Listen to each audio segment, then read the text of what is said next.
Whoa.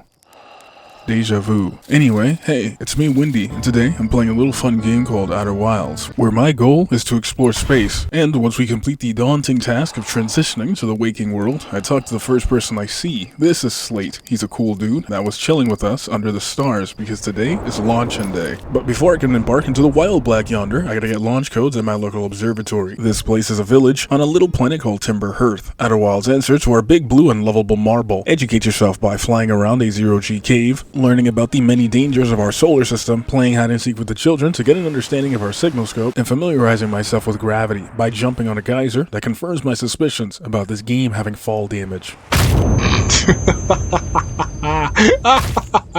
You can talk to the villagers who give you info on other planets, while others talk about the first to ever do it, Felspar, who went missing some time ago. At the observatory, we learn about a recently recovered statue of an ancient civilization that existed long before our own, called the Nomai, and our journey will involve us understanding them better. In fact, we're the only Hearthian to have ourselves a translator. Apart from that, the other exhibits include our solar system, gravity crystals, the lifespan of the sun, a gross little anglerfish from somewhere called Dark Bramble, and a weird looking shard that seems to teleport when you look away. I get my launch codes from Hornsfeld, an OG Outer Wilds member. While I leave the Nomai statue and I begin having a staring contest, I blink first and my punishment is the statue recording my memories.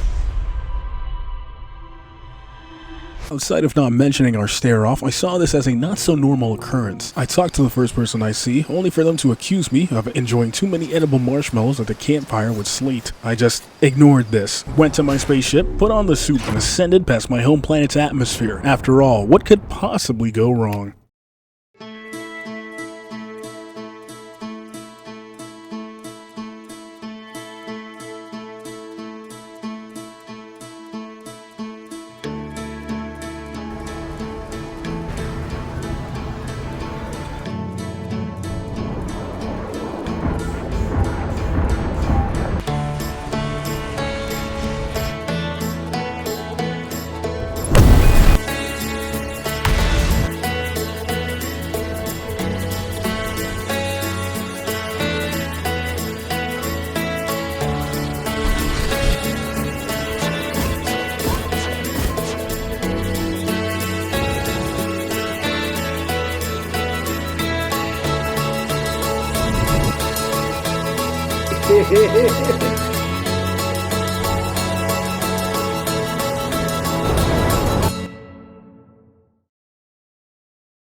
Now in space, the game cuts you loose to tackle any planet you want, but I'd like to take inventory of my tools of exploration. Aside from your spacesuit and ship, you'll be working closely with two tools, the signal scope and the scout launcher. The signal scope can home in on different frequencies. Record them and find similar undiscovered ones, while also having the ability to play it back to you. All with a zoom functionality. As for the latter, the scout launcher, it launches a scout. As it moves through its environment, it can tell you whether or not something is dangerous. Returning to exploration, I chose to make my way to some kind of purple arid planet.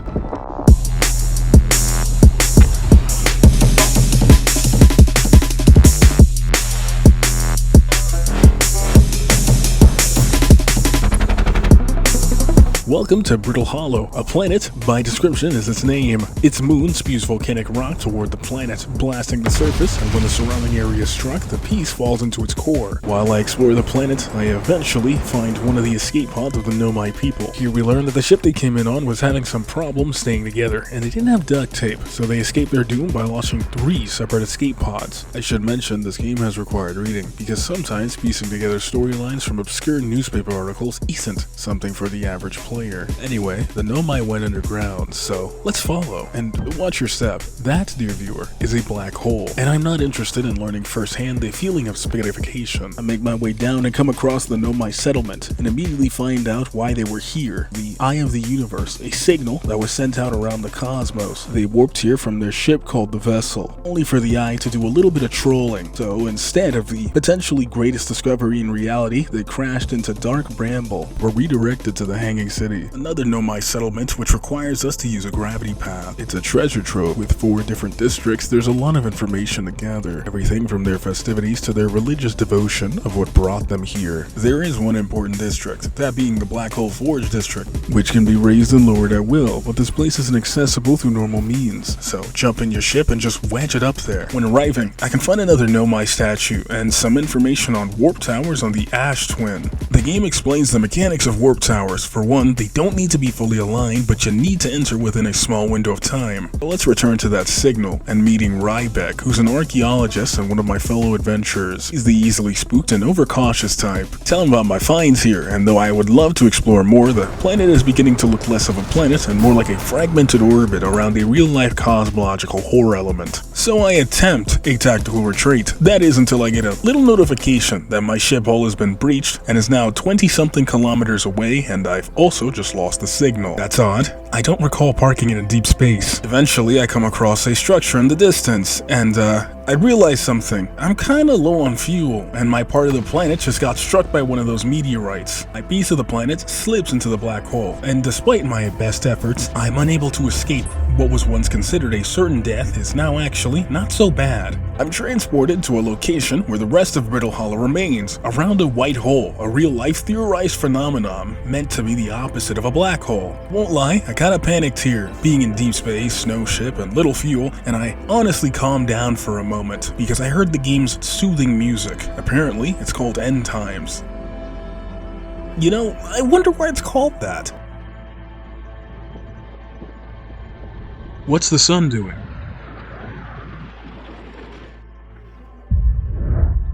Did the sun just go supernova?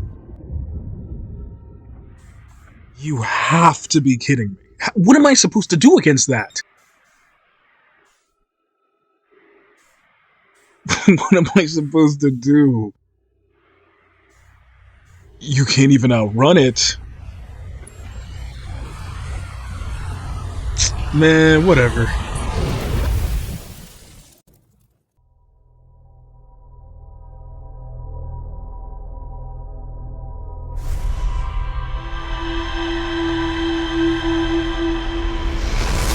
Upon my death, my memories are replayed back to me, and then I wake up again at the campfire. I still have the launch codes, my ship is back, and the sun is unexploded. Flying back to Brittle Hollow, it looks whole again, and this time there's an extra planet orbiting around it. It doesn't have a name, nor does it let me land on its surface, instead just disappearing when I get too close. I find another place. Here we can find a new structure going downward and a weird rock that jump-scared my ship. This one looks pretty similar to the one on Timber Hearth, and much like the shard on Timber Hearth, if you're looking at it, it stays in place, but if not, it's there no longer. I tried to leave here, but the shard nearly ends my life by nearly blowing up my ship, and I took that as a sign to stay. This place is called the Tower of Quantum Knowledge, but you can't reach the higher portions of the tower since the gravity path is inaccessible and my ship doesn't fit. My problem is immediately solved when my piece of the planet is blasted by a meteorite. This sends the tower plummeting into the black hole, allowing me to see the rest of the tower in a now zero-G environment. According to this, it must be some kind of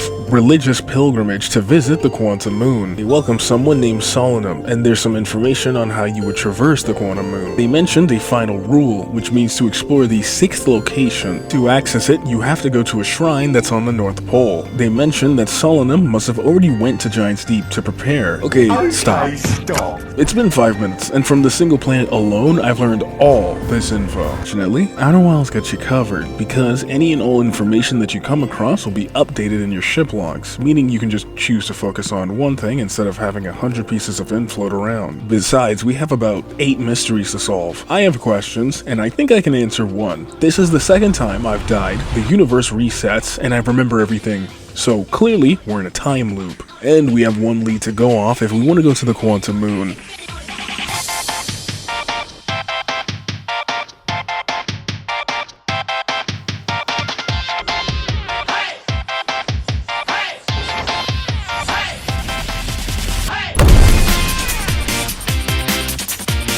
Welcome to the obligatory thalassophobia-inducing planet. At first glance, I'm not too keen on exploring a planet that's 85% water, 10% storm, and 5% everything else. But trust me, Giant's Deep is fun.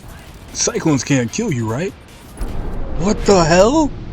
Did an island just sneak up on me? Start by finding the Outer Wilds adventure here. Once I do find them and track them to their island, that's when I walked outside my ship and realized too late a massive cyclone barreling toward my little slice of land pie. Immediately panicking, I rushed toward my ship only to have my island get flung past the clouds and into space once again, only for the island to smash back into the water. Now, it's here we can meet Gabbro, who's also aware he's in a time loop. He points us in the direction of Statue Island. He also mentions a blue flash that happens in the sky every time he wakes up. Gabbro tells me about an impassable current under the water, and I just had to see it for myself. And yes, it does indeed exist. But it appears there are greater threats to worry about past the barrier of entry. Anyway, heading to Statue Island and landing, I should point something out. This planet has strong gravity, like twice as strong as any planet I've been on thus far. So you best watch your booster gauge, cause you're gonna need it. After a bit of exploring, you'll learn of a statue workshop within the island, the only entrance of which requires us to swim under the water. These statues were designed to send our memories back in time. This is because of something called the Ash Twin Project, which, it looks like this. As for that explosion in orbit, it actually links up quite well to the construction yard, an island here down on Giant's Deep, and I'll be tackling both at the same time. You see, the eye of the universe became a little hard to track, so much so that the Nomai just decided to rely on random chance. Enter the orbital probe cannon, a now destroyed structure orbiting Giant's Deep. Why was it destroyed, you ask? Two over-enthusiastic Nomai decided to launch it at full power, which was ill-advised. Now this was great for the probe because it can go as far as possible. The only issue is there's a potential that the orbital probe cannon can't really track if it, found the eye. To confirm if it was found, we have to find the probe tracking module, and according to this, it fell into Giant's Deep. I have a good idea as to where it might be. That water looks a little amped and reminds me of a certain core. Even worse, we don't even know how to get down there. Construction Yard can possibly answer this question as it redirects me back to Brittle Hollow, but I am not too fond of leaving just yet. After all, we still haven't prepared for the quantum moon. Just a massive hurricane on the north pole of the planet, and you guessed it, it's impassable. Can't go through, can't go around, and definitely can't go under, so your only option is over, and once you do, you'll find yourself at the Tower of Quantum Trials. It's a pretty cool place that teaches you an interesting game mechanic.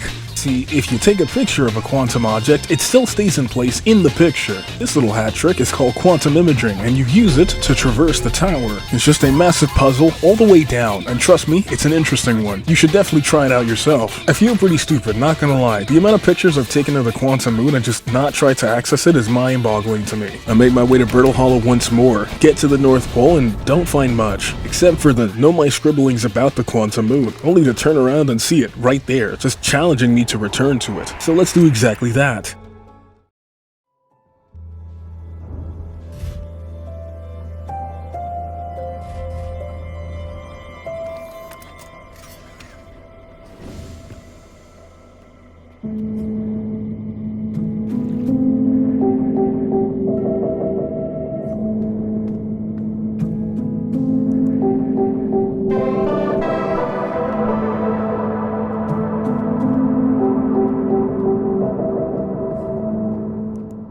Welcome to the Quantum Moon, the enigmatic location that everyone seemingly wants to go to other than the eye itself. A place that takes on the attributes of the planet it's currently orbiting, and a place that doesn't have a whole lot, except the deceased Nomai, who I can only assume to be Solemnum, their shuttle, which is now quantum, and the shrine, which is also quantum. Everything on the moon is quantum. Come on, it's the Quantum Moon. What did you expect? In the tower, there's a mural talking about something called quantum entanglement. There's a ball here that controls the tower light. Turning it off and on again moved me to Giant's Deep. Guys, I have a theory. So far the game has taught me that looking at something quantum like the shards keep them in place. So, what if our vision was obfuscated? Will it still move, even if I had contact with it? So far, yes. Using both mechanics, I make my way to the 6th location. Eventually, I come across Solemnum. She gives me 6 stones so I could interact with her. About the eye, we learn that the quantum moon is most likely its moon, since the eye is probably the source of all things quantum. We also learn that the Nomai travel here as a rite of passage in order to get close to the eye, which is funny because Solemnum talks to me as if she just got here. Solemnum tells me that she also may be dead, which, yeah, I know. As for the moon, it's probably quantum, given its proximity to the eye. He also mentions presents an interesting hypothetical. If someone was to stand on the eye,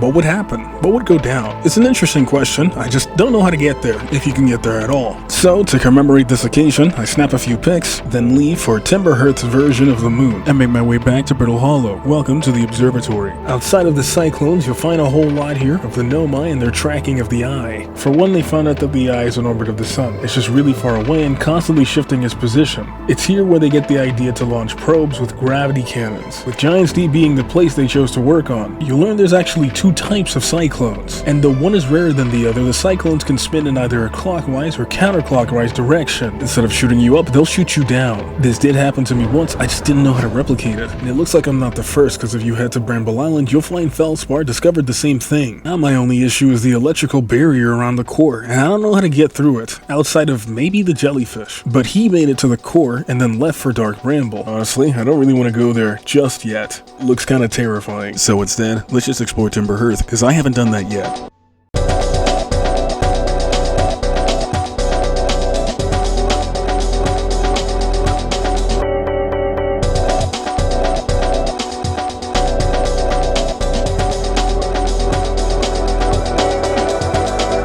Well, since we're here, why not explore the moon? We can find another Outer Wilds adventure stationed here. This is Esker, someone who lacks in both the instrument and company category. It's profoundly lonely on the moon, and if you talk to him, he urges you not to leave, but we kinda have to. He's still helpful. He points us in the direction of the North Pole. Esker suggests we use our signal scope here to line up the Outer Wilds adventures, so that for a moment, we're hopefully all synced up. Except for Esker, because they hate this guy. Other than that, you can find a quantum moon locator and a crater filled with the icy remains of what used to be another planet, in place of what Dark Bramble is today. According to Church, the seed violently fragmented the planet and sent its parts careening through space, eventually impacting the outer rock. Alright, you know, it's weird how all the planets I could explore, Timberhearth wasn't the first on that list. I went to the moon before I explored my own planet. Life really does imitate fiction, and it looks like history may repeat itself, because you can find a Dark Bramble seed here too. This is Techite, and he wants to destroy the damn thing, but he needs to know exactly what's inside it, and lucky for him, the scout is just the right size. First of all, there's a lot of fog and an anglerfish fossil with a Dark Bramble seed inside it. Then I'm getting a duplicate signal for some reason. After leaving and flying around for a bit, I noticed something. Timberhearth has 2 quantum shards. That's weird, right? Obviously, one of them is the museum shard, so I don't need to look at that one, but the other is the Grove shard, and it's pretty interesting here. Now, outside my ship being jump scared, the entire grove seems to be quantum. The trees, the rocks, and even the geysers move here, and there's signs on a poem, so I have to snap a picture and get up close to read it. It reads, "It's always dark, in the ancient glade, the quiet shade, across old bark." Now, I would love to tell you all the cool stuff I found, but we're just pointed back to the direction of the Ash Twin project, so let's finally head over to the place with the name.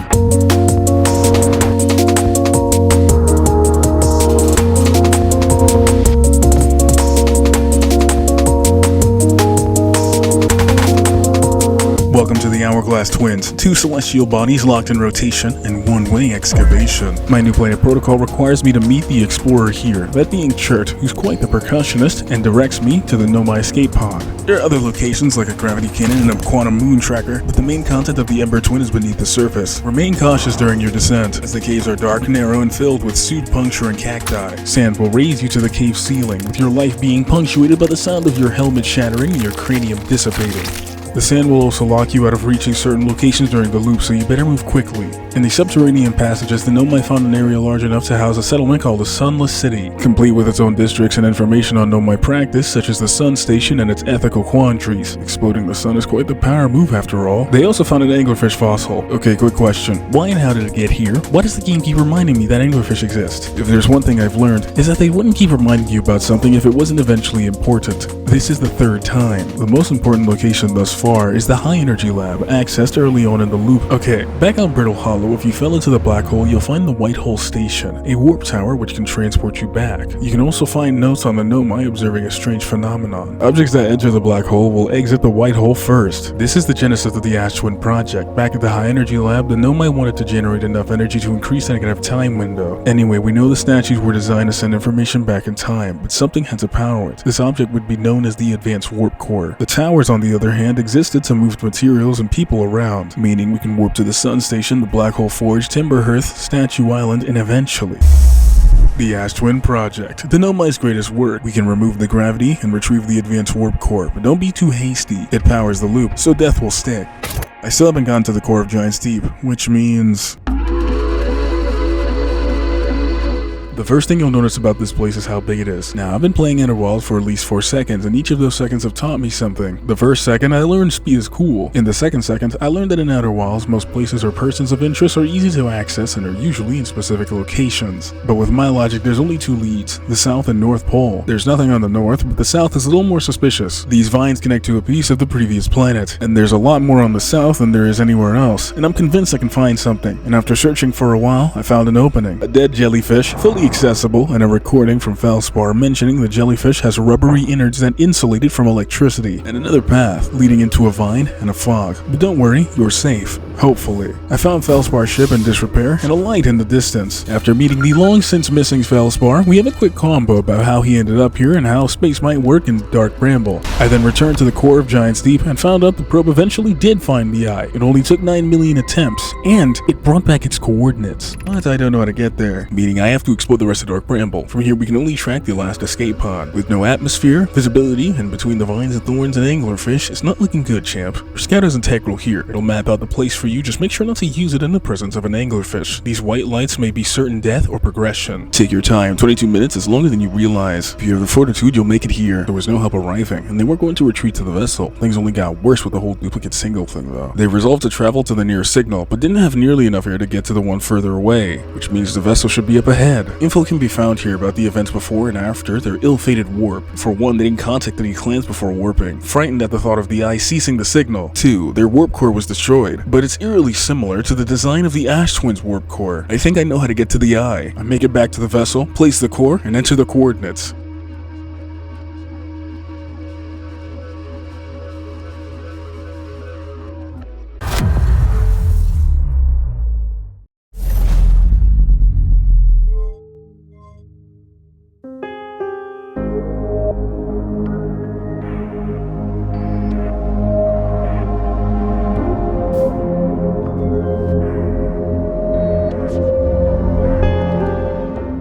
The Nomai spent all their time reaching this place. Maybe I'm the first being in history to even set foot here. I shot my scouts into the quantum fog, only to lose it permanently. I make my way to the North Pole and jump into the gravity well. And one terrifying fall later... No, get me out of here. You'll be returned to the... museum? It's a bit updated. With an awakened statue, no gravity path, and a deceased anglerfish. I'll miss them least of all. I head upstairs, find a galaxy, then a ton of other galaxies that die, then it's super dark, then I jump scare myself, then I turn into a tree, which turns into a campfire, then a forest. Look, this is the Eye, a superposed, esoteric anomaly in space-time. It's not supposed to make sense. Besides, everything here is quantum, much like its moon. I meet Asker, who gives me the single task of bringing the band back together. Rybeck, Gabbro, Chert, and Felspar. The band's all here, but I think we're missing a certain Nomai. With all of us around, we manifest the spirit bomb. What would happen if a conscious observer was to view the Eye? Let's finally find out, shall we?